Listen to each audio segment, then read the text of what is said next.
मंगलाचरण चेतासंधानमंगारोपरस्वागमुदरे नव श्रियानन्दाभिजाचार्यमुहुर्मुहुर् यदनुग्रहतो जन्तु सर्वदुःखातिको भवेत् तमहं सर्वदा वन्दे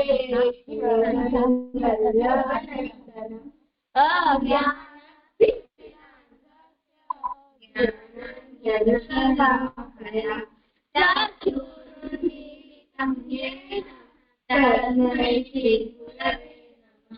नमामि हृदये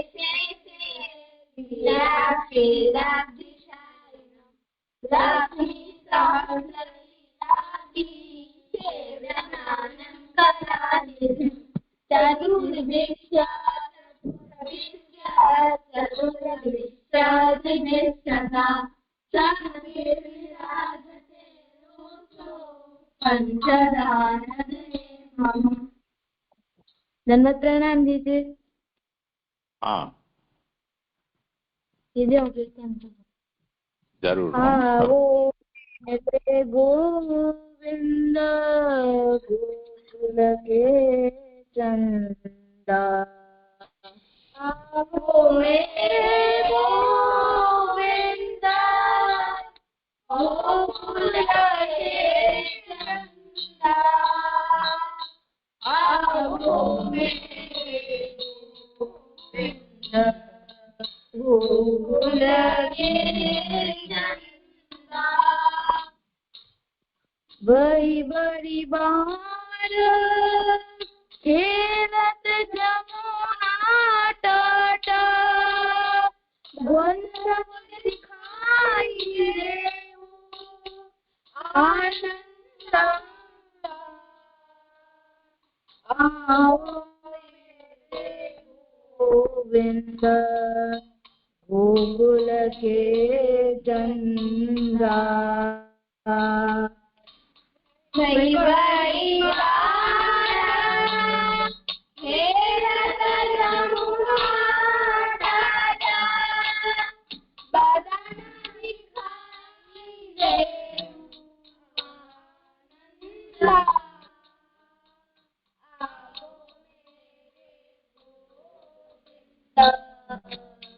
गोकुल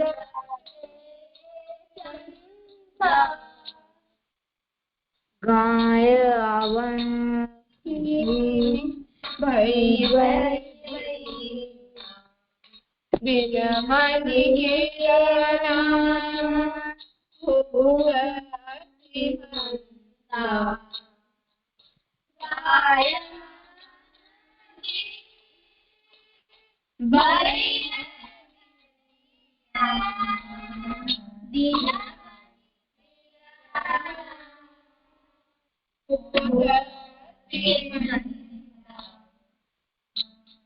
आय मेरे दात मात छतियाई, भूपत प्रभु ब्रज जन सुख कंद, आओ मेरे गोविंद गोकुल के कंदा। आए मेरे ताज मान सदियाई, गोविंद प्रभु ब्रज जन सुख कंदा, आओ मेरे गोविंद गोकुल के चंदा, आओ मेरे गोविंद गोकुल के चंदा, आओ मेरे गोकुल के चंदा। જે થઈ ગયું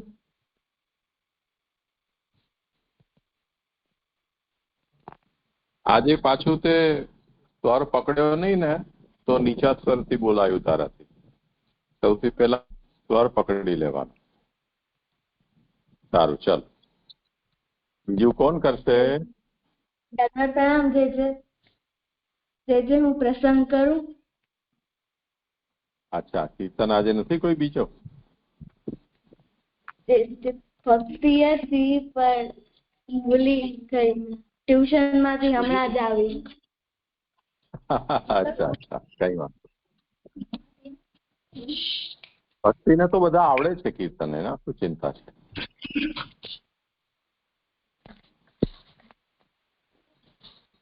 સારું, કઈ વાંધો નહીં, કરો પ્રસંગ.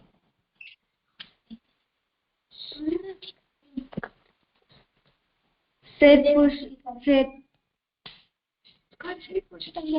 પુરુષોત્તમ દાસજી નો પહેલો પ્રસંગ. શ્વેત પુરુષોત્તમ દાસજી કાશીમાં રહેતા.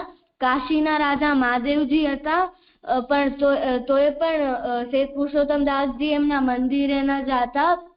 એક દિવસ મહાદેવજી એમના કને સામેથી આવ્યા અને એમને કીધું કે તમે એમ ન વિચારો, હું પણ વૈષ્ણવ જ છું, તો મને મહાપ્રસાદ લેવડાવજો.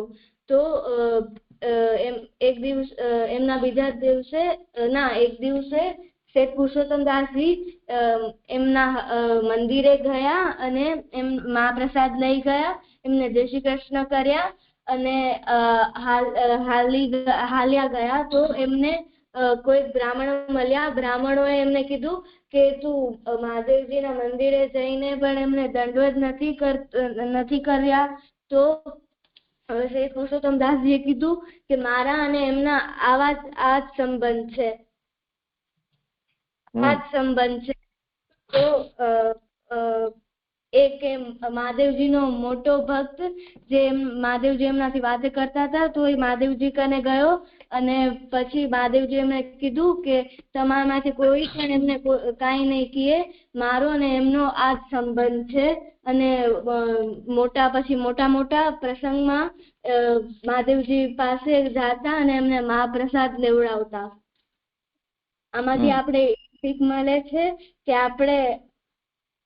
આપણે અન્યાશ્રય ન કરવો જોઈએ અને વૈષ્ણવને મહાપ્રસાદ લેવડાવવો જોઈએ. આમાંથી શબ્દ છે બ્રાહ્મણ, મંદિર, મહાપ્રસાદ. બ્રાહ્મણ 4 વર્ણ હોય છે: બ્રાહ્મણ, ક્ષત્રિય, વૈશ્ય, શૂદ્ર. એમાંથી પેલો બ્રાહ્મણ છે. બ્રાહ્મણ હોવા માટે માતા પિતા એક વર્ણના હોવા જોઈએ. એમને જન્મથી લઈને બધા સંસ્કાર હોવા જોઈએ. એમનો કર્મ બ્રાહ્મણ નો હોવો જોઈએ અને એની વૃત્તિ બ્રાહ્મણ ની હોવી જોઈએ. બીજો શબ્દ મહાપ્રસાદ એટલે આપણે ઠાકોરજીને કાંઈ પણ ધરીએ, ઠાકોરજી સામેથી આપણે પ્રસન્નતાથી આપણે દઈએ, એને મહાપ્રસાદ કહેવાય છે. મહાપ્રસાદ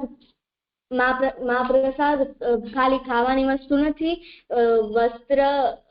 આભૂષણ, વસ્ત્ર વગેરે પણ હોઈ શકે. અને જે પણ મહાપ્રસાદને કોઈ વેચાય અને ખરીદાય નહીં. જે પણ મહાપ્રસાદને વેચે અને ખરીદે છે એ બહુ જ મોટો પાપી છે અને પાપ કરે છે. અને બીજો મંદિર છે.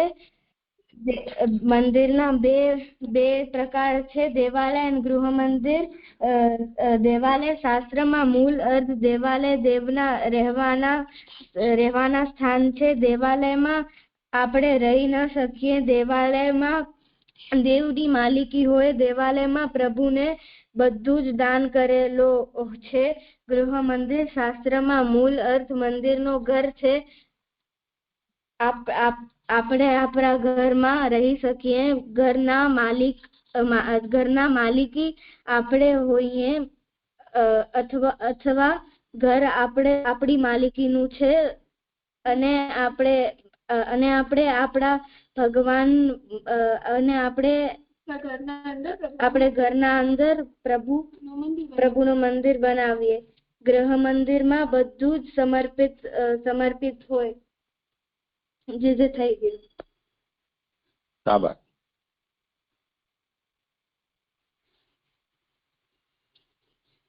જે શ્લોક કરાવવાના હતા. હા જરૂર. હો ચલો કાલનું પેલા આપણે બોલી લઈએ ને ઉચ્ચાર.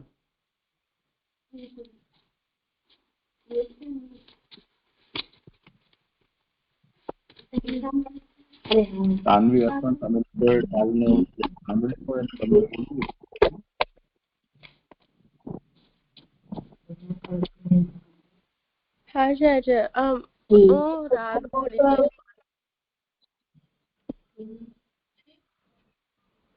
શ્રી કૃષ્ણાષ્ટકમાં આપણે કર્યું હતું સર. જજોએ સાંભળ્યું હતું પણ હું રાગ ભૂલી ગઈ. હા તો વાંધો નહીં, એક વખત પેલા માંડવીથી બોલી લે બચ્ચાઓ, પછી તું બોલ. ચાલ શિર બોલ. ગોપ ગોકુલ વિવર્ધન નંદ સૂન રાધાપતે વ્રજ જનાર્થી હરાવત અવતાર મિત્રાત્મજાત તટ વિહારણ દીન બંધો દામોદરાચ્યુત વિભો મમ દેહિ દાસ્યમ.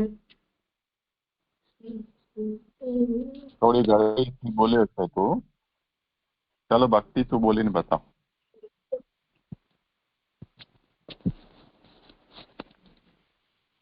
શ્રી ગોપ ગોકુલ વિવર્ધન નંદસૂનો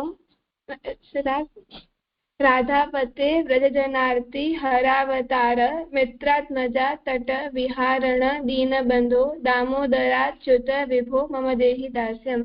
શ્રી ગોપ ગોકુલ વિવર્ધન નંદસૂનો રાધાપતે વ્રજજનાર્થી હરાવતાર મિત્રાત્મજા તટ વિહારણ દીનબંધો દામોદરાચ્યુત વિભો મમ દેહિ દાસ્યમ. થોડો રાગ તે બદલી દીધો.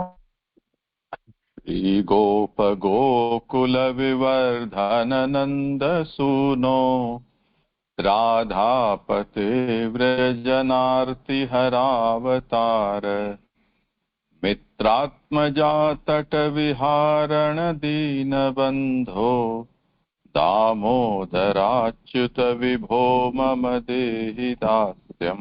આ રીતે વાંધો નહીં, એનો ઇમ્પોર્ટન્સ નથી, તો ઉચ્ચાર શુદ્ધ હોવા જોઈએ. ચલો બોલ સાન્વી. હા જય. શ્રી ગોપ ગોકુલ વિવર્ધન નંદ સૂનો રાધાપતે વ્રજ જનાર્થી હરાવતાર મિત્રાત્મજા તટ વિહારણ દીન બંધો દામોદરાચ્યુત વિભો મમ દેહિ દાસ્યમ. ભક્તિનો જ રાગ બેઠ્યો. સારી વાત. હાર પણ શ્રી ગોપ ગોકુલ વિવર્ધન નંદ સૂનો રાધાપતે વ્રજ જનાર્થી હરાવતાર મિત્રાત્મજા તત વિહારણ દીન બંધો દામોદરાચ્યુત વિભો મમ દેહિ દાસ્યમ. શાબાશ. જે હું ચલો કરું આગળનું કરીએ. કોણ? જે પ્રથમેશ. હા પ્રથમેશ, હા બોલ બોલ. ચાલ. શ્રી ગોપ ગોકુલ વિવર્ધન નંદ સૂનો રાધાપતે વ્રજ જનાર્થી હરાવતાર મિત્રાત્મજા તટ વિહારણ દીન બંધો દામોદરાચ્યુત વિભો મમ દેહિ દાસ્યમ.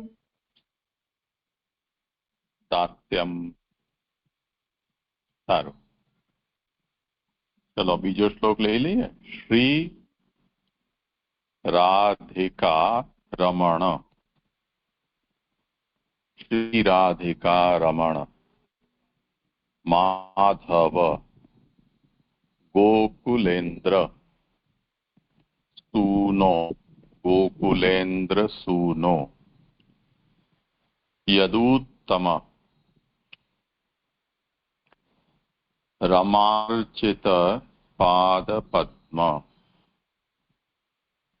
रमार्चित पादपद्म। श्रीनिवास पुरुषोत्तम विश्वमूर्ते गोविंद यादवपते मम देहि दास्यम्।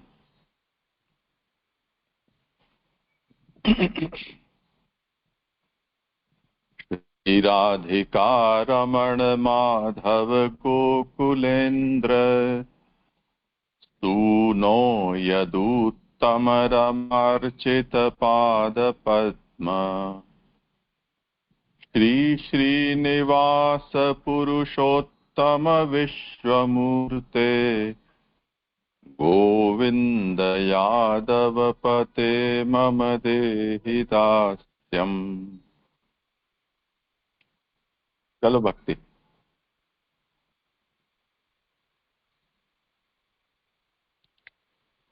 श्री राधिका रमण माधव गोकुलेन्द्र सूनो यदुत्तम रमार्चित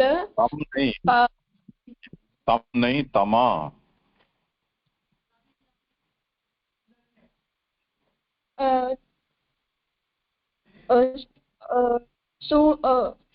यदुत्तम रमार्चित पादपद्म। श्री श्रीनिवास पुरुषोत्तम विश्वमूर्ते गोविंद यादवपते मम देहि दास्यम्। श्रीराधिका रमण माधव गोकुलेन्द्र सूनो यदुत्तम रमार्चित पादपद्म। श्री श्रीनिवास पुरुषोत्तम विश्वमूर्ते गोविंद यादवपते मम देहि दास्यम्। આ થોડી ગડબડી કરી છે. તુનો અલગ બોલવાનું છે, નહીં તો છંદ એનો તૂટી જશે.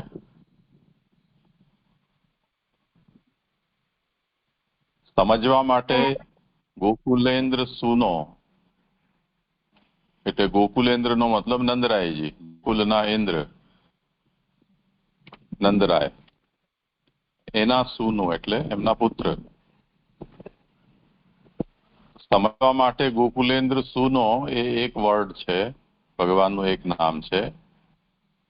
સરળ ભાષામાં કહીએ તો નંદ નંદન. પણ શ્લોકના ઉચ્ચારણમાં શ્રી રાધિકા રમણ માધવ ગોકુલેન્દ્ર ત્યાં અટકવાનું છે. સુનો યદુત્તમ રમાર્ચિત પાદ પદ્મ. હવે જો સુનો આપણને અલગ ન બોલવું હોય તો પછી સુનો ઉપર અટકવું નહીં. શ્રી રાધિકા રમણ માધવ ગોકુલેન્દ્ર સુનો, તો હવે એનો કોઈ પણ અટકશો નહીં તમે તો ત્યાં એનો રાગ તૂટી જશે, લય તૂટી જશે.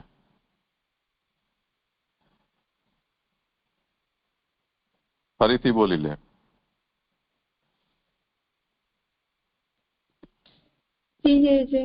श्री राधिका रमण माधव गोकुलेन्द्र सूनो यदुत्तम रमार्चित पादपद्म। श्री श्रीनिवास पुरुषोत्तम विश्वमूर्ते गोविंद यादवपते मम देहि दास्यम्। रातेश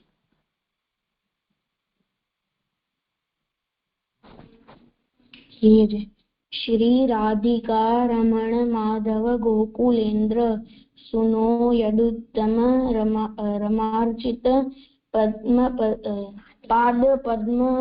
श्री श्रीनिवास पुरुषोत्तम विश्वमूर्ति गोविंद यादवपते मम देहि दास्यम्। श्री राधिका रमण माधव गोकुलेन्द्र सुनो यदुत्तम रमार्चित पाद पद्म। श्री श्रीनिवास पुरुषोत्तम विश्वमूर्ते गोविंद यादव पते मम देहि दास्यम्। अक्षिता बोल। जी जय जय। श्री राधिका रमण माधव गोकुलेन्द्र सूनो यदुत्तम रमार्चित पाद पद्म। श्री श्रीनिवास पुरुषोत्तम विश्वमूर्ते गोविंद यादव पते मम देहि दास्यम्। श्री राधिका रमण माधव गोकुलेन्द्र सूनो यदुत्तम रमार्चित पाद पद्म। श्री श्रीनिवास पुरुषोत्तम विश्वमूर्ते गोविंद यादव पते मम देहि दास्यम्। शाबाश। चलो सान्वी अर्पण बोली लो તમે। श्री राधिका रमण माधव गोकुलेन्द्र सूनो यदुत्तम रमार्चित पाद पद्म। श्री श्रीनिवास पुरुषोत्तम विश्वमूर्ते गोविंद यादव पते मम देहि दास्यम्। शाबाश। श्री राधिका रमण माधव गोकुलेन्द्र सूनो यदुत्तम रमार्चित पाद पद्म। श्री श्रीनिवास पुरुषोत्तम विश्वमूर्ते गोविंद यादव पते मम देहि दास्यम्। સરસ। रुचि પૂરો શ્વાસ ભરી લેજે હો।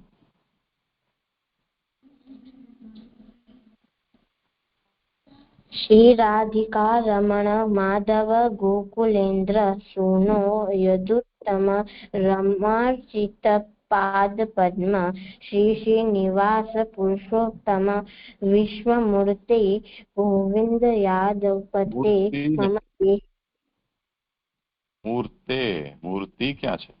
જે લખેલું છે એ જ બોલ। विश्वमूर्ते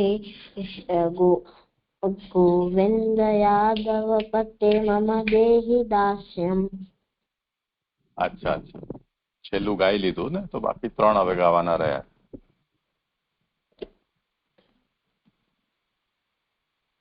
चलो। श्री राधिका रमण माधव गोकुलेन्द्र सूनो यदुत्तम रमार्चित पाद पद्म। श्री श्रीनिवास पुरुषोत्तम विश्वमूर्ते गोविंद यादव पते मम देहि दास्यम्। શાબાશ। હવે તારામાં ઓક્સિજન વધી ગયું છે હો, સારું કર્યું। ચલો, और કોઈને બોલવું છે? हाँ बोलो। श्री राधिका रमण माधव गोकुलेन्द्र सूनो यदुत्तम रमार्चित पाद पद्म। श्री श्रीनिवास पुरुषोत्तम विश्वमूर्ते गोविंद यादव पते मम देहि दास्यम्। શાબાશ। જો આ તને જલ્દી આવડી ગયું, એમ થોડું ધ્યાન આપશે ને મહેનત કરશે તો આવડી જશે બધું। આ બધી વસ્તુઓ અલગ અલગ શીખવાની નથી હોતી। આપણને એક વખત જો વર્ણમાલા આલ્ફાબેટ છે એનો આપણને અભ્યાસ થઈ જાય તો પછી તો એના જ બધા કોમ્બિનેશન છે ને. એમાં આપણે 1 2 3 4 5 6 7 8 9 10 એટલું આપણને આવડી ગયું, તો 1 થી 9 અને 0 ના કોમ્બિનેશન થી જ બધા આંકડાઓ હોય છે. એને આપણને વાંચવામાં કોઈ અલગથી અભ્યાસ ન કરવો પડે.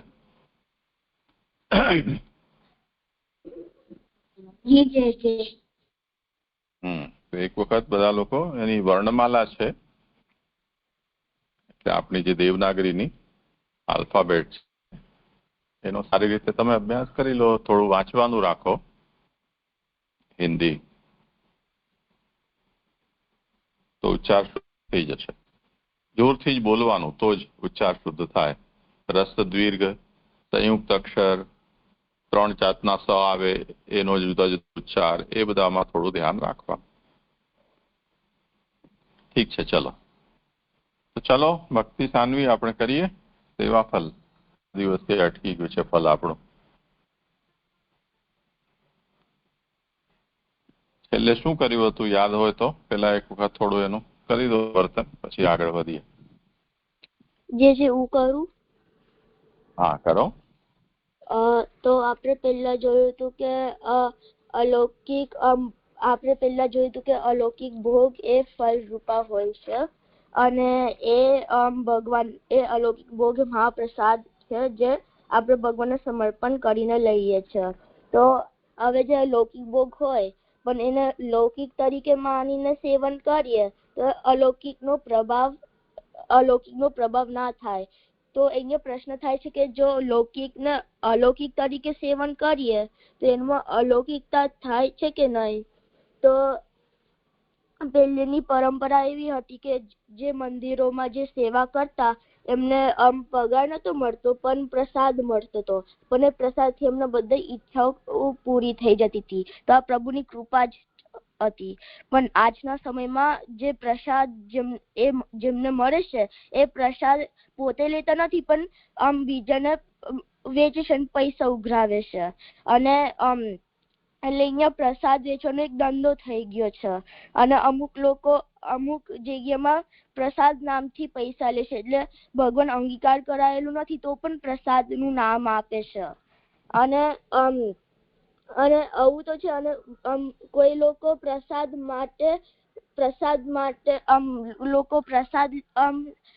પ્રસાદ માટે મંદિરમાં નહીં જતા, પણ સ્વાદિષ્ટ ખાવા માટે જાય છે મંદિરમાં. એટલે મંદિરમાં થોડાક લોકો જાય છે.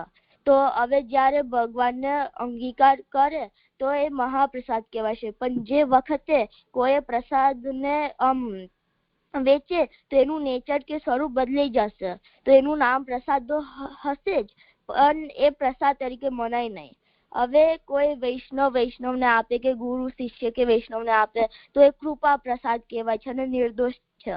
પણ જ્યારે એ વેચાય તો એ પ્રસાદ નથી, કારણ કે ભગવાનની કૃપા વેચવાનો કે પૈસા મેળવવાનો વિષય નથી. તો અહીંયા બે વસ્તુ છે, પ્રમાણ બળ અને પ્રમેય બળ. તો પ્રમાણ બળ એટલે સિદ્ધાંત રૂપી કે એક સ્પેસિફિક રીત, અને પ્રમેય બળ એટલે એક્સેપ્શન. એટલે ભક્તના સેવામાં ભગવાન અમુક વાર એક્સેપ્શન મૂકે છે, પણ એને આ એક્સેપ્શન પર એને ભરોસો ના રાખવો જોઈએ કે એના ઉપર સેવા ના કરવું જોઈએ. એટલે જ્યારે એક્સેપ્શન હોય એનાથી આમને અડેપ્ટ કરવું જોઈએ, પણ આમને તો પ્રમાણ પર કે સિદ્ધાંત પર ચાલવું જોઈએ કે જે રીત મહાપ્રભુજી સેવાની રીત બતાડી છે એને ફોલો કરવું જોઈએ. મને એવી સમજણ પડી હતી છે. અચ્છા. હા, ઓર ભક્તિ સાનવી કેવું છે?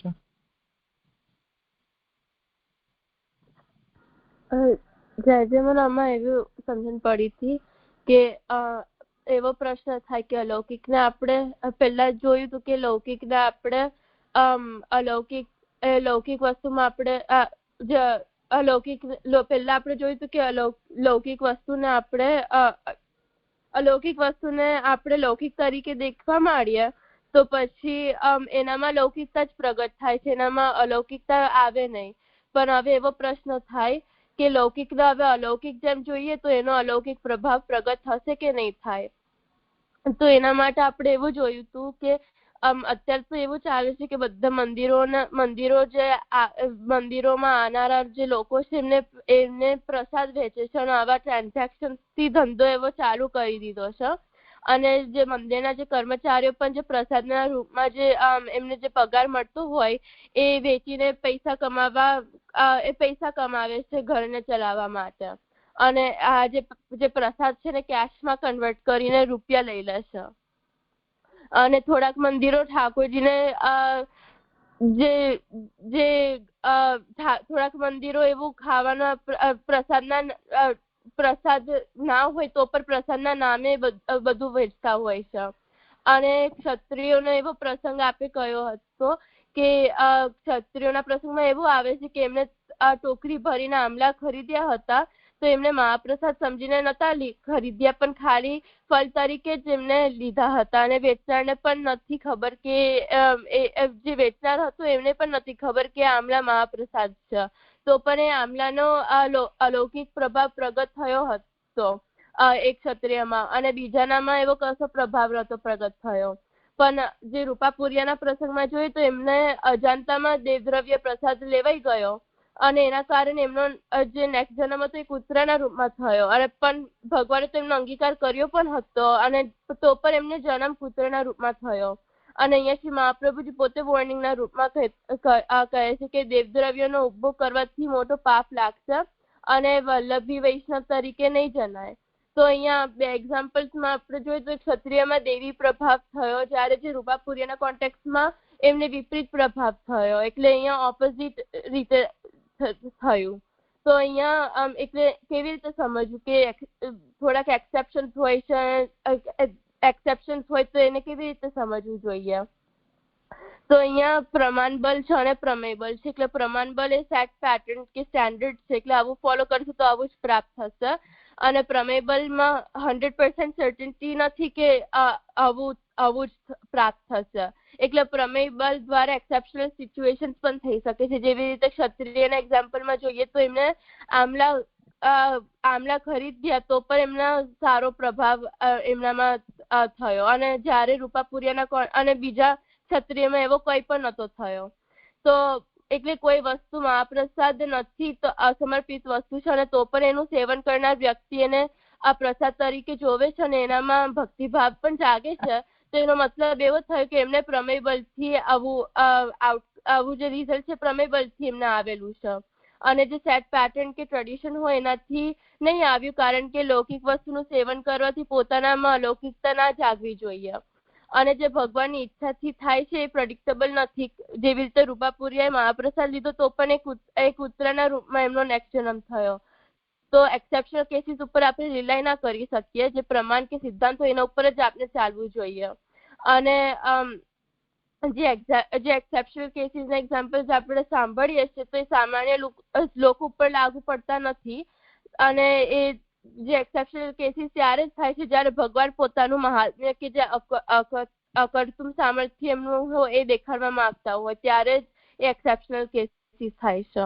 એવું હું સમજી ગયા છે. ભક્તિ જે મને આમાં એવું છે કે જેમ સાની અર્પણે કીધું કે લૌકિક અને અલૌકિક દૃષ્ટિથી એટલે અલૌકિક ભોગમાં એવી રીતે જોયું હતું કે અલૌકિક વસ્તુને લૌકિક દૃષ્ટિથી જોઈએ તો એનો આપણે ફલ નથી મળી શકતો. તો પછી આપણે એમાં પ્રશ્ન થયો કે લૌકિક ને અલૌકિક દૃષ્ટિથી જોઈએ તો તેનો પ્રભાવ શું આવે. તો એનામાં એવી રીતે એમાં ઘણા એક્ઝામ્પલ જોયા હતા. એક મેડિકલનો દવા પાણી વાળો જોયો હતો કે અગર મેડિકલમાં એક જેવા બે પેશન્ટ હોય એકને દવા આપીએ અને એકને પાણી આપીએ તો બંનેનો જે રિઝલ્ટ છે એ સેમ જ આવે. જેને દવાની જગ્યાએ પાણી આપ્યું હોય એને પણ જે રિકવરી છે એમાં એ સારી જ આવે. અને સ્કોનમાં જે ખીચડી જે મંદિરમાં આવતી એનો એક્ઝામ્પલ સાનવી આપ્યો. અને નાથદ્વારામાં જે પગારની જગ્યાએ પ્રસાદ મળતો એનો પણ એક્ઝામ્પલ આપ્યો કે એનામાં એવું જોયું હતું કે નાથદ્વારામાં એવી રીતે થાય છે કે મંદિરમાં જે પૂજારી છે એમને પગારની જગ્યાએ ઠાકોરજી પ્રસાદ આપે છે પણ એ લોકોને પ્રસાદ જ ખાલી નથી થતો. એમને કંઈક કમાવા માટે પૈસા ને એવું બધું જોઈએ છે. તો એ સેવક કોઈ ઠાકોરજીએ સેવકને આપ્યો ત્યાં સુધી પ્રસાદ રહ્યો, પછી સેવકે અગર કોઈ બીજાને આમ વેચી દીધો એ પ્રસાદને તો એ પ્રસાદ ના રહ્યો ને કોઈ ખરીદી લીધો એમ, તો એ પ્રસાદ જે લોકો આવી રીતે જે લોકો ખાલી શ્રદ્ધા વાળા હોય એને વધારે જ્ઞાન ના હોય એ લોકો ખરીદી પણ લે છે, તો એમની હાલત રૂપાપુરિયા ની જેવી રીતે રૂપાપુરિયા જેવી થાય છે ને એમાં એક્સેપ્શનલ કેસીસ સાનવીએ સમજાવ્યા આંબા વેચનારની વાર્તા, રૂપાપુરિયાની વાર્તા અને વાસુદેવદાસ ના વાર્તામાં સોનાની કટોરીનો, તો પછી અહીંયા ગ્રંથમાં જે ઉપદેશ આપેલો છે, જે સિદ્ધાંત આપેલો છે ત્યાંથી આપણે આ વાત સમજી શકીએ એમ કે કઈ વસ્તુ અપવાદ, કઈ વસ્તુ આપણે અપવાદ છે, કઈ વસ્તુ નિયમ છે. તો અહીંયા જે કહ્યા છે અંબારામમાં ઠાકોરજીએ કૃપા બલ કરી, આંબાવાળા પ્રસંગમાં ઠાકોરજીએ કૃપા કરી છે, એટલે એના પર એટલે જે એક વૈષ્ણવ પર કૃપા કરી છે, એક ક્ષત્રિય પર કૃપા કરી છે અને બીજો જે હતો એના સાથે એના પર નથી કરી, એટલે એકને એમાં ભગવત ભાવ જાગે છે, તો એને આપણે પ્રમેય બલ કહી શકીએ. તો અહીંયા આ વિષયને પ્રમેય બલ અને પ્રમાણ બલ તરીકે સમજાવ્યું છે. તો પ્રમાણ બલ એટલે કે ફિક્સ્ડ પેટર્ન વ્યવસ્થા અને પ્રમેય બલ એટલે નક્કી ના કહી શકીએ કે આ કારણે આ વસ્તુ આ રીતે થઈ, તેમ ન કહી શકીએ, છતાં રિઝલ્ટ પ્રામાણિક જે પ્રમેય બલનો જે પ્રમાણ બળ વ્યવસ્થા પ્રમાણે મળે છે. એટલે એક્સેપ્શન અપવાદનો આપણે એક્ઝામ્પલ જોયો આંબા વેચનારની વાર્તાનો, કુંભનદાસજીની જે વાર્તામાં આવે છે. તો કોઈ વસ્તુ મહાપ્રસાદ નથી તેમાં છતાં ઉપયોગ કરનાર વ્યક્તિ છે એની તેના અંદર ભાવના મહાપ્રસાદની છે અને એ કારણે એના અંદર ભક્તિભાવનો પ્રભાવ પ્રકટ થાય છે, તેને આપણે પ્રમેય બલ કહી શકીએ. પ્રભુની કૃપા નો પ્રભાવ આપણે અહીંયા પ્રભુએ કૃપા કરી છે એવું આપણે કહી શકીએ. પણ હવે આપણે અહીંયા એવું પ્રશ્ન થાય કે અહીંયા આપણું શું કર્તવ્ય, આપણે શું કરવું જોઈએ?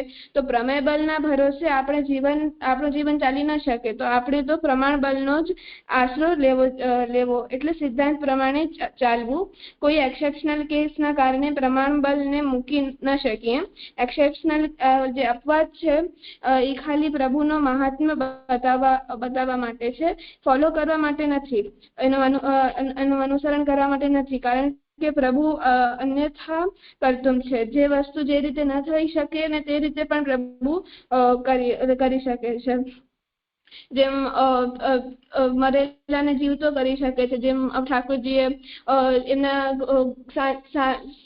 એમના જે ગુરુ હતા એમને એમ કહ્યું હતું ઠાકોરજીને કે મારા જે ગુરુ દક્ષિણામાં એમને એવું માંગી લીધું કે મારો પુત્ર મૃત છે એને તમે પાછું જીવિત કરી દો. તો ઠાકોરજી દરિયે પાસે ગયા અને એમના પુત્ર પણ લઈ આવ્યા. તો ઠાકોરજી અન્યથા કરતુમ છે. તો એ આપણે એક્સેપ્શનલ કેસ, ઠાકોરજીના મહાત્મ્ય બતાવવા માટે અપવાદના કેસીસ છે. તો આપણે પ્રમાણ બલને જ અનુસરવો જોઈએ, જે મને એવું સમજાયું હતું. હા, કઈ પ્રશ્ન છે કોઈને? સરસ થયું. જે મને એક પ્રશ્ન હતો કે આપણે જોઈએ છે કે પુષ્ટિ માર્ગમાં જે દેવ દ્રવ્ય જે છે એ ના લેવાય, એ મોટું પાપ છે. તો આવું બીજા માર્ગમાં આવું જ હોય છે? 11 માર્ગ, ઉપાસના માર્ગ આમાં એવું જ હોય છે? જે છે આ તો આપણો સનાતન હિન્દુ ધર્મનો યુનિવર્સલ પ્રિન્સિપલ છે કે જે વસ્તુ તમે દેવને આપી દો છો, એટલે ભેટ કરો છો, ડોનેટ કરો છો, એ દેવદ્રવ્ય કહેવાય ને એના બદલામાં તમે કોઈ વસ્તુ ન લઈ શકો.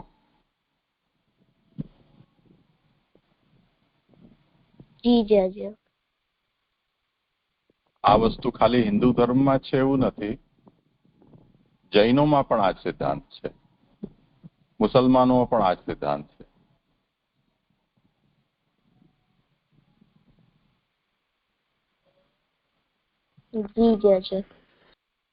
તમે કોઈ વખતે જૈન દેરાસરમાં ખાલી આ એંગલથી તમે જરા વિઝિટ કરશો ને, અને ત્યાં જે લોકો ડોનેશન એક્સેપ્ટ કરતા હોય એમની સાથે થોડી આ વિષયમાં ચર્ચા કરશો તો તમને સ્પષ્ટ કરશે કે તમારે ડોનેશન આપવું છે તો કયા પર્પઝથી આપવું. એના માટે એ લોકોની 3 જુદી જુદી વ્યવસ્થા હોય છે. અને જે કન્ડિશનલ જે ડોનેશન જે પર્પઝથી તમે આપો એનું અકાઉન્ટ અને એની રકમ છે એ લોકો અલગ જ મેનેજ કરે અને એ પર્પઝ સિવાય બીજે ક્યાંય એનો ઉપયોગ ન થાય.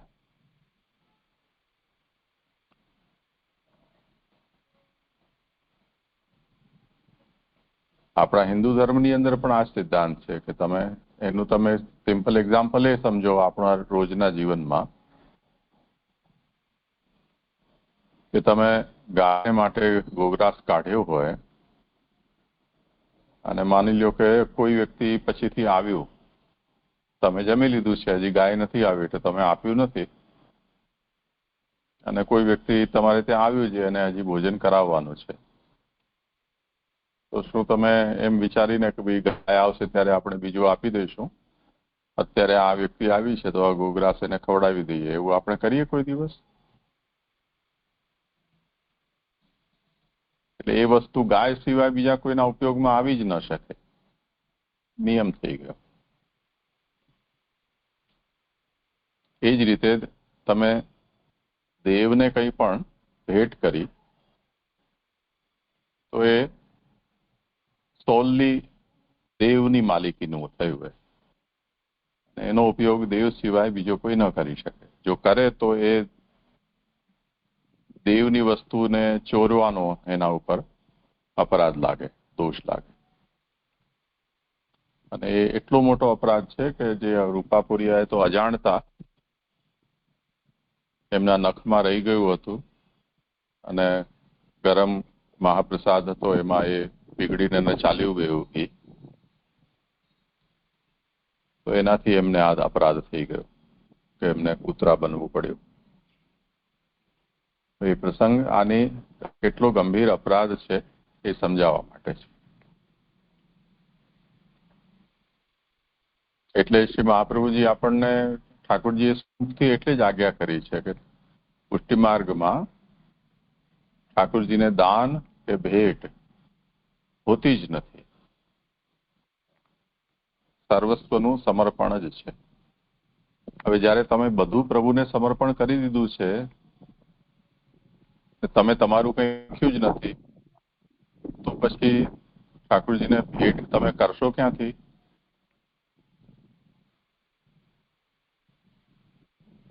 અને જે લોકો આ વાતને નથી સમજતા અને તેમ છતાં પણ એ ભેટ કરે છે, તો એનો મતલબ એ થયો કે એમણે ઠાકોરજીને કંઈ પણ સમર્પિત કર્યું નથી, એમણે બધું જ પોતાનું જ રાખેલું છે. એમાંથી થોડાક રૂપિયા કે પૈસા કે ખટકું બટકું છે એ ઠાકોરજીને એ લોકો ભેટ ધરે છે. તો હવે તે સ્થિતિમાં તો એ વસ્તુ ઠાકોરજીને અપાઈ, એની માલિકી ઠાકોરજીની થઈ ગઈ. પછી એના બદલામાં મળતો પ્રસાદ કે કંઈ પણ વસ્તુ જો એ ભેટ કરનારો યદિ સ્વીકારી રહ્યો છે તો અપરાધી છે, એને દત્તાપહાર દોષ લાગે છે, જે સિદ્ધાંત રહસ્યમાં કહ્યું છે તે.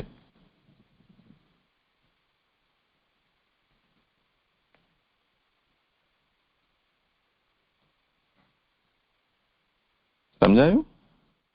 હા જે મંદિરોમાં જે પ્રસાદ હોય છે એ દેવદ્રવ્ય કેવી રીતે બને છે?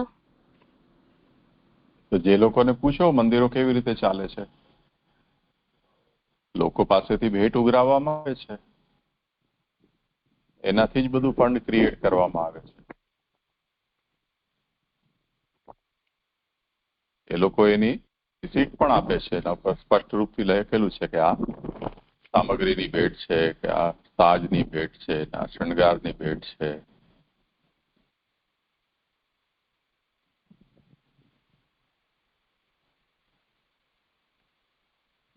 સમર્પણ તો છે જ નહીં ત્યાં, કેમ કે ઠાકોરજી કોના એ જ નક્કી નથી થતું. ગોસ્વામી જેમણે ઠાકોરજી પધરાવ્યા હોય એ કે ઠાકોરજી મારા છે. રેકર્ડ પર આપણે જોઈએ ગવર્મેન્ટના તો એ ઠાકોરજી ટ્રસ્ટના છે, એટલે જે ઇન્સ્ટિટ્યૂટ છે એના ટેમ્પલ. મેનેજમેન્ટ છે તેના, અથવા પબ્લિક એટ લાર્જ એમના ઠાકોરજી છે એના માલિક. તો જનતા એની માલિક છે. હવે જગ્યા કોની? જગ્યા કોઈ ટ્રસ્ટના નામની હોય અથવા તો કોઈ મોટા ભાગની ઠાકોરજીના જ નામની હોય છે. એ જગ્યાનું માલિક ઠાકોરજી હોય.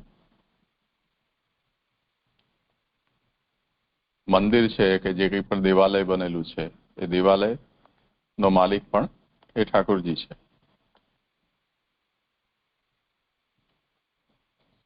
જનતા ઠાકોરજીને ભેટ કરી રહી છે.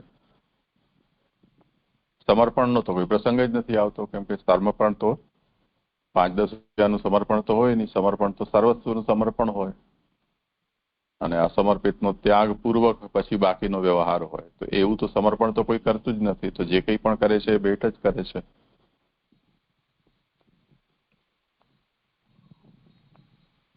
તો ત્યાં જે કંઈ પણ કેશ ઓર કાઇન્ડમાં જે કંઈ પણ વસ્તુ આવે છે એ બધી ભેટના રૂપમાં જ આવી રહી છે. રાજભોગની આટલી ભેટ, મંગલભોગની આટલી ભેટ, શયન ભોગની આખા દિવસની આટલી ભેટ, હિંડોળા પલ્લાની આટલી ભેટ. તો એ બધું જ દેવદ્રવ્ય થયું ને.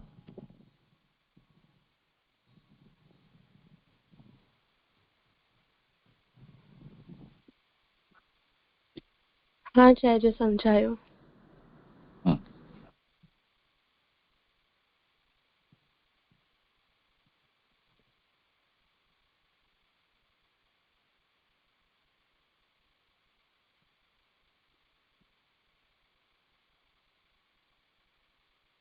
ચાલો હવે શું કરશું ભક્તિ?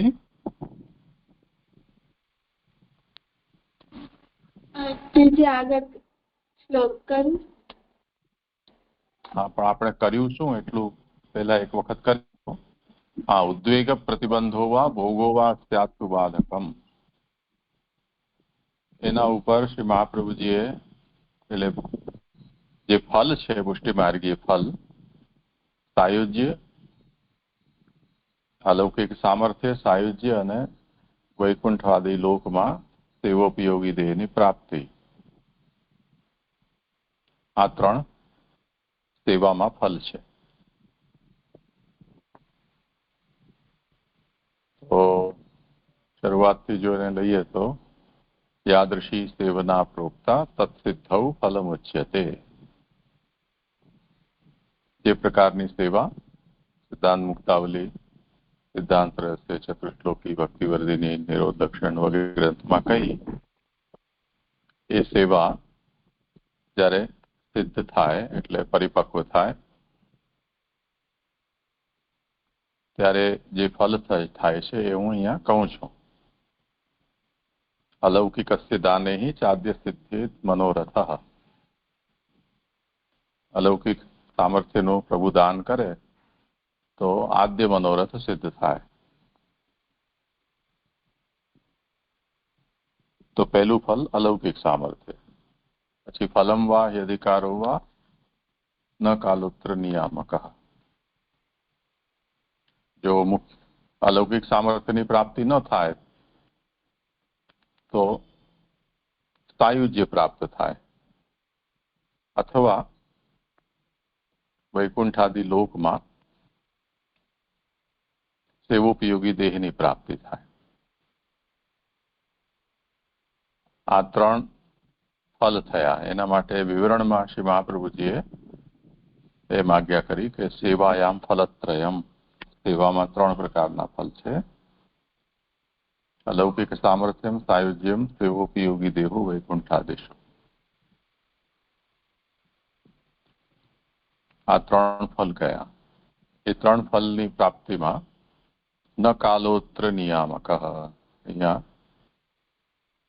કાલની નિયામકતા નથી. કાલની નિયામકતા એટલે આટલા વાગે તમને છુટ્ટી પડી જશે, આટલા વાગે તમને જમવાનું મળશે. એમ આપણે ટાઈમ બાઉન્ડ કોઈ આ વ્યવસ્થા નથી. કે 10 વર્ષ સેવા કરી ઠાકોરજી લે અલૌકિક સામર્થ્ય, બીજા 5 વર્ષ કરી તો લે સાયુજ્ય. એવી રીતે અહીંયા કાલની નિયામકતા નથી.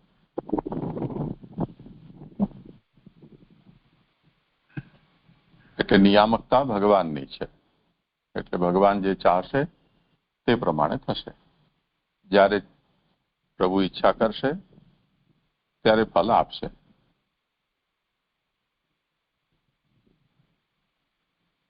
પરંતુ ફલની પ્રાપ્તિમાં કઈ પ્રતિબંધો પણ હોય છે. ભગવાનની ઈચ્છા સિવાય બીજા પણ પ્રતિબંધો હોઈ શકે. ઉદ્વેગ પ્રતિબંધો વા ભોગો વા સ્યાત્તુ બાધકમ. ઉદ્વેગ, પ્રતિબંધ અને ભોગ. એમાં ઉદ્વેગના સંબંધમાં આપણે નવરત્નના ઉદાહરણથી સમજ્યા હતા કે ઉદ્વેગ છે એ ચિંતારૂપ છે. એ 2 પ્રકારની હોય છે, એક જાયમાના અને ક્રિયમાણા. તો જાયમાના એટલે જેના ઉપર આપણો કંટ્રોલ નથી. થઈ ગઈ તો થઈ ગઈ ચિંતા, હવે શું થશે એમ. તો આપણે કઈ નાહી ધોઈને ને ટેબલ ખુરશી ઉપર બેસીને આપણે ચલો હવે ચિંતા કરીએ એમ કરીને આપણે માથે હાથ દઈને ચિંતા કરવાનું કોઈ પ્લાનિંગ નથી કરતા. તો ઘણી ચિંતાઓ થઈ જતી હોય તો થઈ જાય છે. તો એ જાયમાના છે.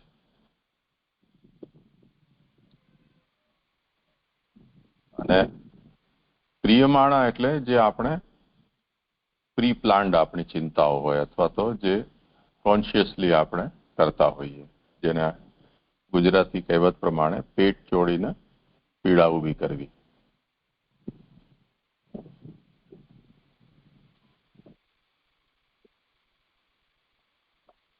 તો જે પ્રિયમાણા ચિંતા છે એના સંબંધમાં શ્રી મહાપ્રભુજી અહીંયા આજ્ઞા કરે છે કે ઉદ્વેગ છે એ ભગવત સેવાના ફલમાં બાધક છે.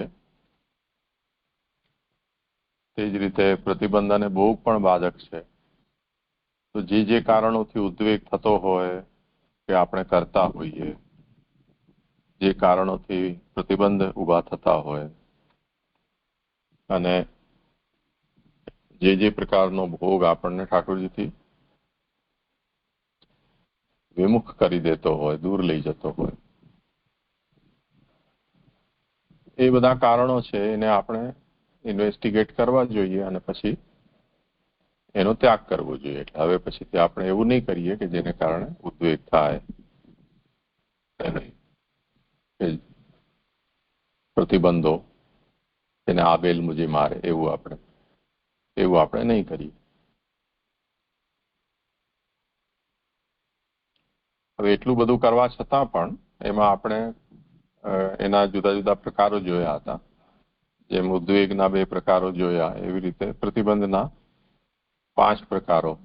વિક્ષેપાદ અથવા શક્ત્યા પ્રતિબંધાદપી ક્વચિત અત્યાગ્રહ પ્રવેશ એવા પરપીડાદિ સંભવે. તો વિક્ષેપ, અશક્તિ, પ્રતિબંધ, અત્યાગ્રહ પ્રવેશ, પરપીડા, આ 5 શ્રી મહાપ્રભુજીએ સાધન પ્રકરણમાં ગણાવ્યા છે. એમાં પ્રતિબંધમાં મહાપ્રભુજીએ 2 પ્રકાર સમજાવ્યા છે. એક લૌકિક પ્રતિબંધ છે અને બીજો ભગવત્કૃત પ્રતિબંધ. એટલે ક્યારેક ભગવાન સામે ચાલીને પ્રતિબંધ ઉભો કરે. જેવી રીતે ઠાકોરજીએ વેણુનાદ કરીને વ્રજભક્તોને વનમાં બોલાવ્યા તો પછી પોતે સંતાઈ ગયા. તો આ ભગવાને ઉભો કરેલો પ્રતિબંધ છે. ઠાકોરજીએ વ્રજવાસીઓનું મન પોતાનામાં લગાવ્યું, બધેથી છોડાવીને, અને પછી પોતે મથુરા પધારી ગયા. તો આ જે પ્રતિબંધ છે ભગવાન તરફથી થયેલો પ્રતિબંધ છે. તો આવી રીતે કોઈ પ્રતિબંધ ભગવાન દ્વારા જ થતો હોય તો એમાં આપણા જીવનું કોઈ સામર્થ્ય નથી કે એનો કોઈ ઉપાય કરી શકાય.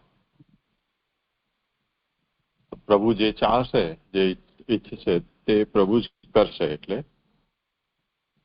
તે સ્થિતિમાં આપણને ધીરજ ધરીને વાટ જોવાની પ્રભુની ઈચ્છાની. તો પ્રતિબંધ આ થયો. અને ભોગમાં લૌકિક અને અલૌકિક બે પ્રકારના ભોગ છે. લૌકિક ભોગ ત્યાજ્ય છે, એને આપણે એમ સમજ્યા હતા. લૌકિક ભોગ સીધો અર્થ છે સિદ્ધાંત રહસ્યમાં ભગવાને જે આજ્ઞા કરેલી છે કે અસમર્પિત વસ્તુનો ત્યાગ કરવો.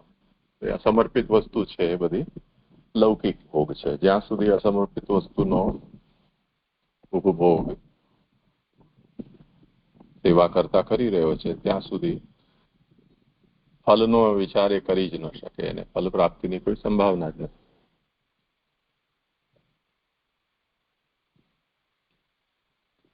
એમાં આપણે બે વાત જોઈ હતી કે જે આજે તમે લોકોએ એનું વિસ્તારથી વિવેચન કર્યું કે લૌકિક વસ્તુનો અલૌકિક ભાવનાથી ઉપભોગ કરવો એ એક એપ્રોચ છે, અને અલૌકિક વસ્તુનો એટલે સમર્પિત મહાપ્રસાદનો લૌકિક ભાવનાથી ઉપયોગ કરવો એ બીજો એપ્રોચ છે.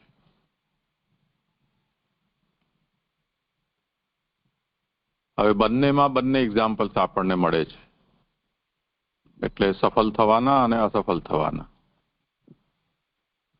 તો લૌકિક વસ્તુને અલૌકિક સમજીને યદિ ઉપયોગ કરવામાં આવે તો ઘણા લોકોને એવું જ એમને સેટિસ્ફેક્શન મળે છે, એવી જ એમની ભાવનામાં વૃદ્ધિ જોવા મળે છે કે એવો દિવ્ય અનુભવ એમને થાય છે કે જે વસ્તુતઃ જે અલૌકિક વસ્તુ એના ઉપયોગથી થવો જોઈએ.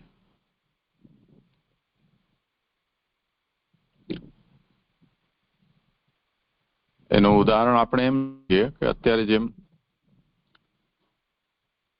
મેં આપ્યું ઉદાહરણ કે પ્રસાદ વેચાય છે. પ્રસાદ બનાવીને વેચાય છે. પ્રસાદનો મતલબ ઠાકોરજી જે પ્રસન્નતાથી આરોગ્યા છે અને ભક્તને કૃપા કરીને પ્રભુએ પોતાના તરફથી આપ્યું છે એને પ્રસાદ કહેવાય. હવે જેને આપ્યું છે એને એની જરૂર નથી. એમ કે છે કે તમને જોઈતું હોય તો આટલા રૂપિયા આપો તો હું તમને આ પ્રસાદ આપી દઉં. તો એ વેચે છે. હવે એને પ્રસાદ સમજીને લોકો લઈ રહ્યા છે, વાંટી પણ રહ્યા છે. જે પુષ્ટિ માર્ગના લગભગ દરેક મંદિરોમાં આ સિસ્ટમ છે કે ત્યાં વેચાય છે પાતળો પ્રસાદો. નાથદ્વારાનું ઉદાહરણ આપણે લીધું હતું કે ત્યાં પ્રસાદનું મશીન લગાવી દીધું છે. પૈસા નાખો એમાંથી પ્રસાદનો બોક્સ નીકળી આવે.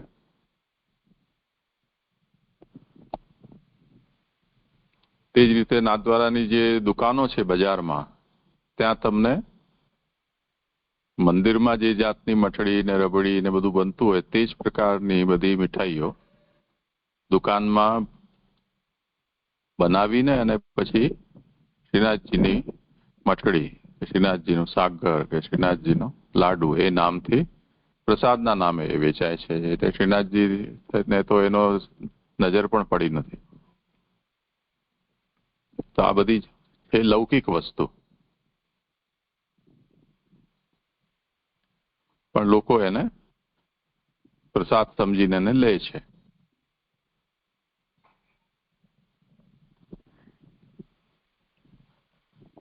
ઘણા બધા એવા પ્રસંગો આપણે જોઈએ છીએ જેમ ગંગાજીનું જલ, યમુનાજીનું જલ. તમારે સાનવી અર્પણને કહું છું, અમેરિકાના માટે એવું થયું હતું એકવાર કે અહીંયા યમુનાજીના 108 લોટીનો મનોરથ અમેરિકામાં એકવાર અનાઉન્સ થયો. તે અહીંયાથી યમુનાજીના એ લોટી બધા 108 ભરીને અને પ્લેનમાં લઈ જવાના હતા. તો કસ્ટમમાં એ લોકોએ પૂછ્યું કે આમાં શું છે, તો એમણે કહ્યું કે આમાં બહુ સેક્રેડ વોટર છે. તો એમણે કહ્યું કે આનો ટેસ્ટ કરવો પડશે. તો એમણે ખોલીને જોયું તો એટલું ગંદુ જલ હતું, પોલ્યુટેડ. તો એમણે કહ્યું કે આને તો અમે અમેરિકા લેવાની પરમિશન નહીં આપીએ. તો બીજે ત્રીજે દિવસે તો ત્યાં બધો મનોરથ એનાઉન્સ થયેલો હતો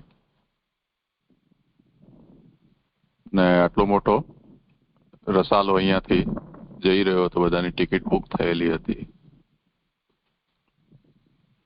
તો કસ્ટમે એ પાણી લેવાની મનાઈ કરી એટલે બધી જ લોટીઓમાંથી જલ ઢોળી નાખ્યું ત્યાં જ એરપોર્ટ પર ફ્લશમાં. પછી ખાલી લોટીઓ ગઈ. ત્યાં ગયા પછી એ લોકોએ ત્યાં જ કોઈ બોરવેલ કે જે કંઈ પણ ત્યાંનું પાણી હોય ફરી પાછું લોટીમાં ભરીને યમુનાજી લોટી મનોરથ કરી લીધો. બધાએ ભક્તિભાવથી યમનાષ્ટક ગાઈ લીધું ને 41 પદ ગાઈ લીધા અને પૂજાને કરી લીધું, આરતી ઉતારી દીધી, રાસડા રમી લીધા, ભોગ ધરીને પ્રસાદે લઈ લીધો. હવે એનાથી યમુનાજીની કૃપા એમને મળી કે ન મળી એ તો હવે જયારે એ લોકો મરશે ત્યારે ખબર પડશે શું થશે. પણ આ જે કંઈ પણ એ લોકોનું ફંક્શન થયું એ ફંક્શનમાં એમને સેટિસ્ફેક્શન તો એવું જ મળ્યું કે જાણે સાક્ષાત યમુના જલ અને ત્યારે એમને જે થયું હતું. તો જે વસ્તુ નકલી છે અથવા જે વસ્તુ લૌકિક છે એમાં ભાવનાથી જો અલૌકિકતા વિચારવામાં આવે તો પણ એનું કંઈક રિઝલ્ટ તો લોકોને મળે છે એવું એમને ફીલ થાય છે. તે જ રીતે જે વસ્તુતા અલૌકિક છે એને લૌકિક દૃષ્ટિથી यदि લેવામાં આવે છે તો એની અલૌકિકતાનો પ્રભાવ નષ્ટ થઈ જાય છે.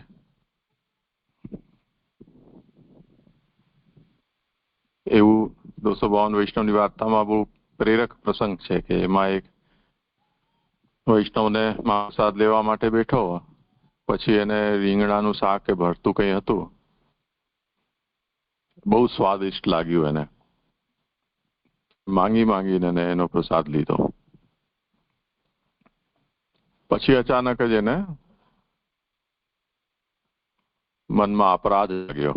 એટલે ઠાકોરજીની વસ્તુ કે ગુરુની ઘરની વસ્તુને ચોરવા માટેની ઈચ્છા થઈ. પછી એ ચોરીને ત્યાંથી ભાગી ગયો. તો વૈષ્ણવ થઈને એણે ગુરુના ઘરમાં એ રીતે ચોરી કરી. આપણા પુષ્ટિ માર્ગમાં જેટલી પણ હવેલીઓ છે એમાં મોટા ભાગના જે નોકરો છે જેને મુખિયાજી, પિતરિયા કે જલગડિયા કે એવું કહીએ છીએ, એ લોકો બધાની હિસ્ટ્રી જો ચેક કરો તો 50% થી પણ વધારે બધા ચોર છે. એટલે ઠાકોરજીની ગોલકમાંથી પૈસા ચોરતા હોય, ઠાકોરજી આરોગે એના પહેલા ભોગમાંથી ચોરી કરી લેતા હોય, પ્રસાદ એ લોકોને જે મળતો હોય એમાંથી એ લોકો કટકી કરતા હોય,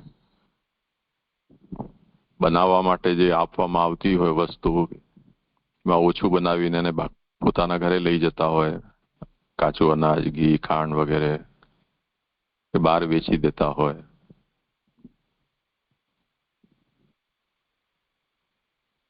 તો એવું હવે એ લોકો તો પ્રસાદ સિવાય સતત ઠાકોરજીના સન્મુખ હોય છે. આપણે વૈષ્ણવ કે આપણા જેવા લોકો દિવસમાં 2 કલાક, 3 કલાક કે 4-5 કલાકથી વધારે તો ઠાકોરજી સન્મુખ શું રહેતા હશો. પણ આટલી જે હવેલીઓ છે, માની લો કે 1000 હવેલી હશે અને એમાં દરેકમાં 4ની એવરેજ આપણે પકડીએ નોકરની, તો 4000 માણસો એવરેજ 8 થી વધારે કલાક એ લોકો ઠાકોરજી પાસે રહેતા હોય. મહાપ્રસાદ સિવાય બીજું કંઈ જ એમના પાસે જતું ન હોય. તેમ છતાં પણ આવો અપરાધનો ભાવ કે આવો દુષ્ટ વિચાર છે એ કેમ આવતો હશે? તો એનો સીધો અર્થ આપણને સમજવો પડશે ને કે જો વસ્તુમાં દોષ નથી, અલૌકિક છે, તો તે સ્થિતિમાં એના ઉપયોગ કરનારા મનના કે એની ભાવના છે એમાં નિશ્ચિત દોષ છે. એટલે એ વસ્તુ પોતાનો પ્રભાવ પ્રકટ નથી કરતી.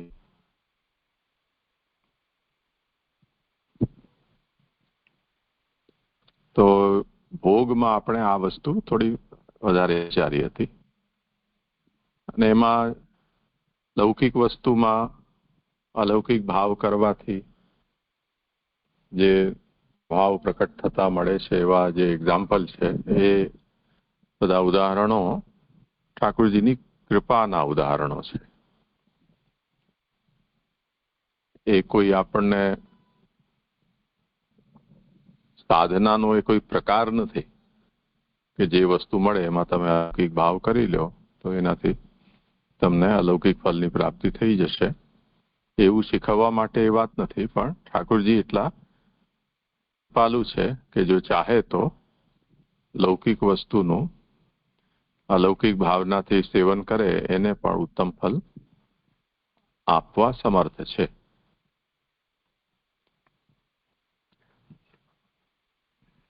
અત્યારે તમે સાંભળ્યું હશે ઓલું જે અમે અમદાવાદમાં યુકે જતું પ્લેન એર ઇન્ડિયાનું તૂટી ગયું અને એમાં બધા મરી ગયા.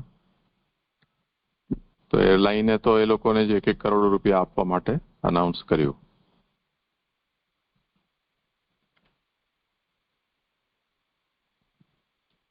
પણ જેના ઉપર એ પ્લેન પડ્યું એ બધા જે ડોક્ટર્સ હતા, એ 30-35 ડોક્ટર્સ પણ હતા ત્યાં. એ લોકો ઉપર એરલાઇનની એટલી મોટી જવાબદારી નથી આવતી જેટલી પેસેન્જર માટે આવતી હતી. તો દુબઈના કોઈ એક વ્યક્તિ છે એને એમના પ્રત્યે બહુ લાગણી આવી ગઈ. એણે પોતાના તરફથી એવું અનાઉન્સ કર્યું કે હું આમને આટલા રૂપિયા આપીશ એમના પરિવારજનોને. બહુ મોટી રકમ એણે અનાઉન્સ કરી. હવે દુબઈનો અંદર રહેતો એ માણસ છે એને આમની સાથે કોઈ લેવા દેવા નથી. એમને એના રિસ્પોન્સિબિલિટીમાં આવતું પણ નથી કે કોઈ એમની પાસે જઈને ક્લેમ કરે. એનું પ્લેન તો હતું નહીં, ના આ બધા એમ્પ્લોઈઝ હતા એના.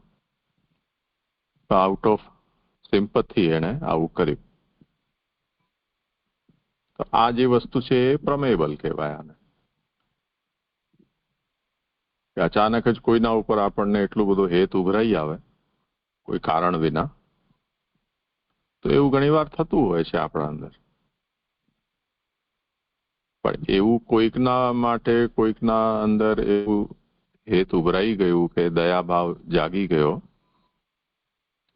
એવું વિચાર કરીને અને ગમે તે માણસ એમ કરે કે ચલો હું પણ આવું કંઈક કરું તો મારા ઉપર પણ કોઈકને હેત ઉભરાઈ આવશે, તો એ મફતમાં માર્યો જાય.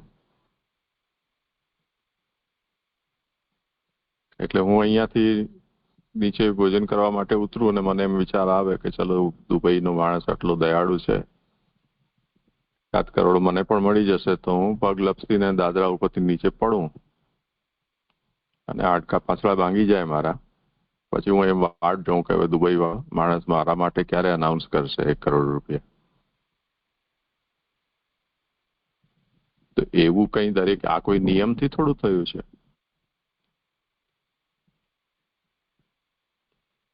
તો જે વસ્તુ નિયમથી નથી થતી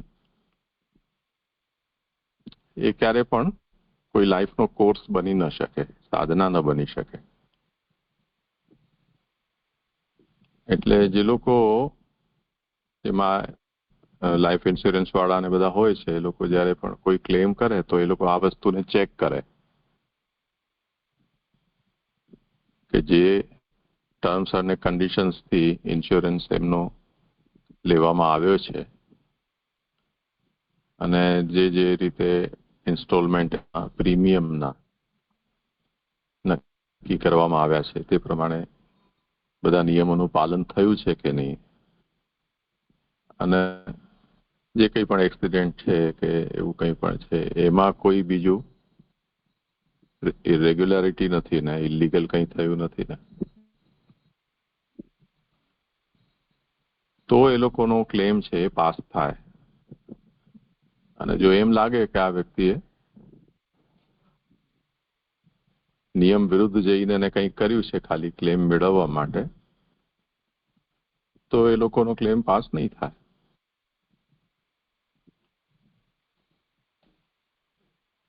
તો વ્યક્તિએ પોતાનો ક્લેમ પ્રૂવ કરવો પડશે કે નહીં આ ખરેખર એક્સિડન્ટ છે, અથવા જે પર્પઝથી એમણે ઇન્સ્યોરન્સ પોતાનું લીધેલું છે એના નિયમના અંતર્ગત આ વસ્તુ બની છે અને તે પ્રમાણે એને ક્લેમ મળવો જોઈએ.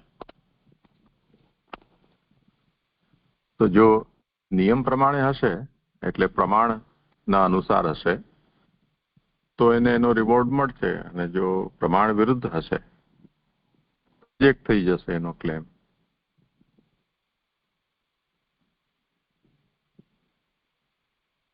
હવે જુઓ, ઈરાન આપણા અને યુક્રેનમાં યુદ્ધ ચાલતા હતા ત્યારે આપણા બધા લોકો ત્યાં ફસાયેલા હતા. જે લોકો ઓફિશિયલી ભારતના સિટીઝન છે એ લોકોને ભારત સરકારે પોતાના ખર્ચે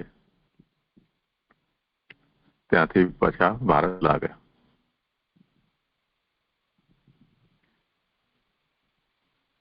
કેમ કે ભારત સરકારના રેકોર્ડ પર એ લોકોનું નામ ભારતના સિટીઝન તરીકે બોલે છે. તો ભારત સરકારને એમ છે કે ભાઈ આ આપણો માણસ છે તો એને આપણે સપોર્ટ કરવો જોઈએ. તો કોઈ વ્યક્તિ ધારો કે ભારતના રસ્તેથી ખોટી રીતે ત્યાં ચાલ્યો ગયો હોય,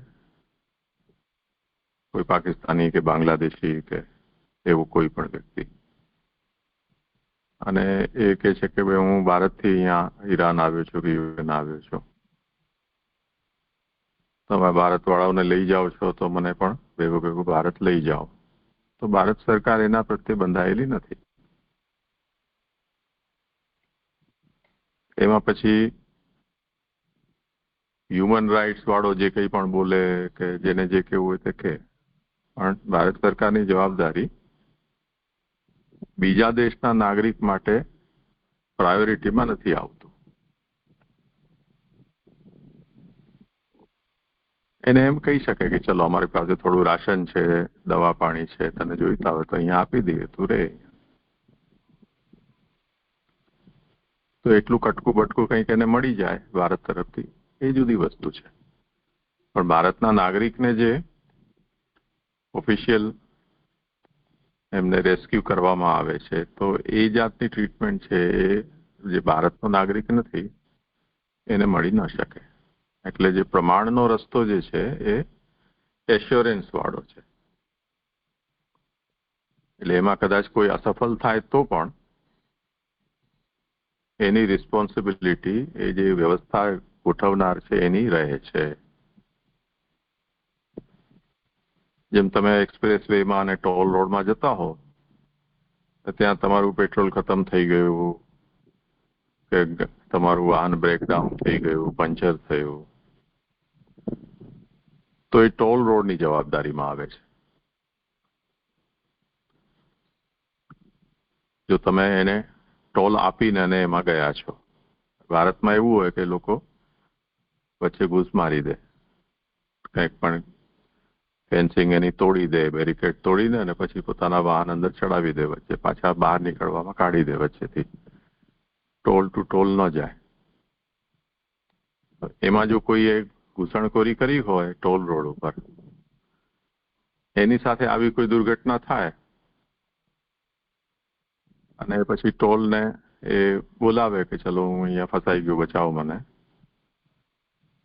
તો એ પૂછશે કે ભાઈ તારામાં તમારી ગાડીનો કોઈ અહીંયા ટોલની ટિકિટ ફાડી નથી,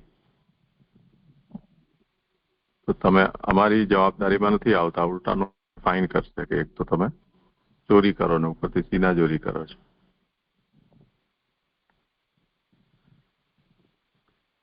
તો જે વ્યક્તિ પ્રમાણ માર્ગી છે ને એમાં એ અસફળ થાય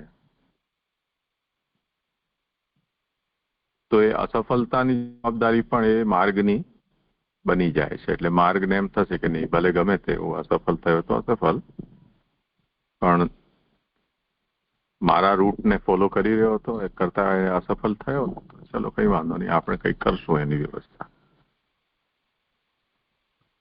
જેમ વિદ્યાર્થી ભણતો હોય ને કોઈ સબ્જેક્ટમાં ફેલ થાય તો એ ઓફિશિયલ વિદ્યાર્થી છે તો ફેલ થાય એમાં કોઈ સમસ્યા નથી, એને બીજા વર્ષમાં આગળ લઈ જશે અને જે ફેલ થયો છે વિષયની પરીક્ષા એને ફરીથી અપાવશે, જે રૂલ તે પ્રમાણે.